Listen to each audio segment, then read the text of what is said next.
শুভ দুপুর বন্ধুরা, চলুন আজকে লাঞ্চ থালাটি সাজিয়ে নিই। এর জন্য থালায় দিয়ে দিয়েছি ভাত, এরপরে দিয়ে দেব ভেন্ডি আর আলু ভাজা। এখানে দিয়ে দিলাম ভেন্ডি ভাজা,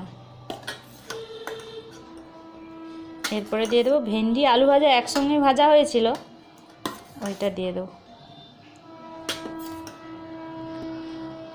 এরপরে দিয়ে দেবো একটা সবজি, এটা হলো খসলা শাক দিয়ে একটা সবজি হয়েছিল।